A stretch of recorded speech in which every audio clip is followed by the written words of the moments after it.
महाराष्ट्र की एक नगरी में पंडित जी रहते थे। वह संस्कृत के प्रखंड विद्वान थे। उनके सहयोगी विद्वानों में सौम्याजी, प्रहलादाचार्य तथा नरहर स्त्री भी प्रसिद्ध थे। पंडित जी के एक शिष्य थे कलाकार। वह बहुत विद्वान थे किंतु स्वच्छंद स्वभाव के थे। उनके गुरुजी उन्हें पसंद नहीं करते थे। फिर भी लोग कलाकार भट्ट का बहुत आदर सम्मान करते थे। एक दिन पंडित जी के सेवक ने आकर बताया, आचार्य जी, काशी के विद्वान और संस्कृति के पखंड पंडित नीलकंठ आपसे शास्त्रार्थ करने आए हैं। पंडित जी ने बसंत उत्सव पर शास्त्रार्थ करने का निश्चय किया। उसी की सूचना पंडित नीलकंठ को भिजवा दी। काशी के पंडित उस नगरी में ठहर गए। शास्त्रार्थ का दिन आ गया। उस दिन पंडित नीलकंठ अपने शिष्य मंडली को लेकर आए। पंडित जी तथा अन्य विद्वानों ने पंडित नीलकंठ का बहुत आदर सम्मान किया। शास्त्रार्थ के समय एक तरफ पंडित जी अपने सहयोगियों तथा शिष्यों के साथ बैठे थे तथा दूसरी तरफ पंडित नीलकंठ अपने शिष्य मंडली के साथ बैठ गए। देश के कोने कोने से विद्वान तथा जिज्ञासु लोग इन शास्त्रार्थ को देखने के लिए आए हुए थे। शास्त्रार्थ आरंभ हुआ। संस्कृति के महान ग्रंथों तथा अन्य दुर्बल भाषाओं पर पंडित जी ने श्लोक पाठ आरंभ किया। श्लोक पाठ काफ़ी समय तक चलता रहा। उसके बाद पंडित नीलकंठ ने वेद पाठ और श्लोक पाठ किया। दोनों विद्वानों के तत्कर और पाठों में अद्भुत शक्ति और आकर्षण था। लोग मंत्र मुग्ध होकर शास्त्रार्थ सुन रहे थे और देख रहे थे। इस तरह दिन ढल गया और रात्रि आ गई, मगर दीप जलाकर प्रकाशित किया गया, लेकिन शास्त्रार्थ को नहीं रोका गया। दोनों तरफ से अपार उत्साह था।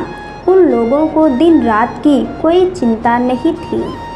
इस तरह 2 दिन बीत गए, लेकिन शास्त्रार्थ अभी भी चल रहा है।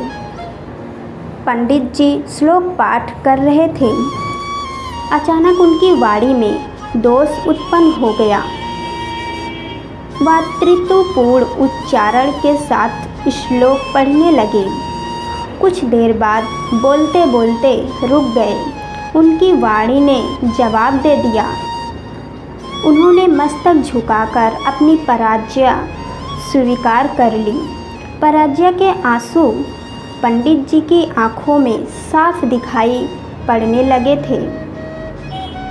ये देखकर पंडित नीलकंठ ने अपनी लंबी और घनी मूंछों पर ताव फेरते हुए गर्व से कहा, बहुत नाम सुना था इस नगरी का।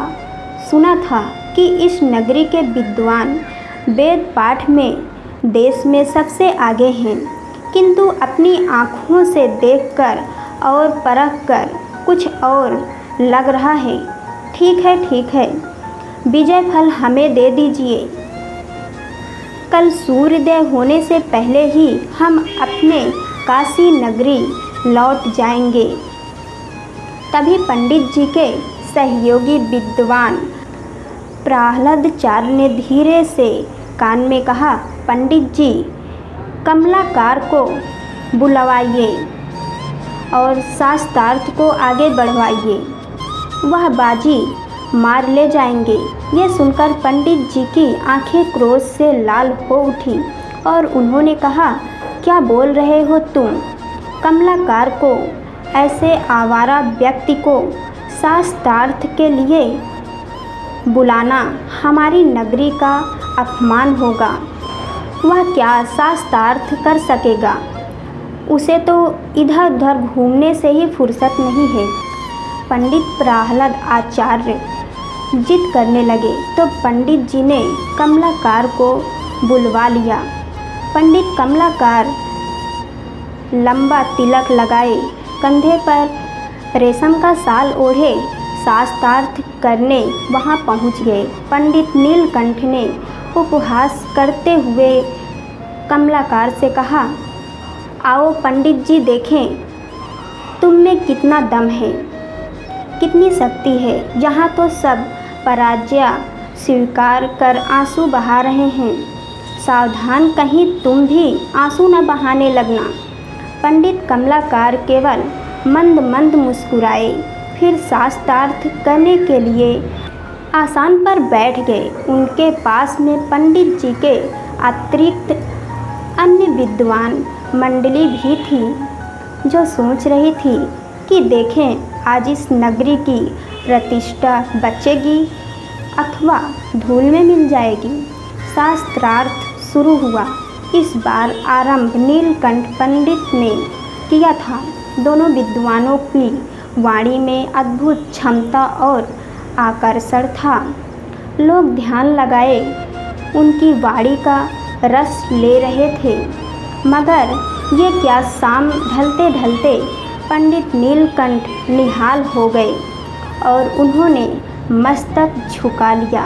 लोग पंडित कमलाकार का जय घोष करने लगे। पंडित जी भी अपने विद्वान शिष्य की विजय से गदगद हो उठे। उनकी आंखों में खुशी के आंसू आ गए। उन्होंने कमलाकार को दौड़कर गले लगा लिया और कहा, कमलाकार, मैंने तुम्हारे बारे में जो सोचा था सब गलत निकला। स्वच्छंद होने का मतलब मैंने समझा कि तुम विद्या विमुख हो गए हो, पर मैं गलत निकला।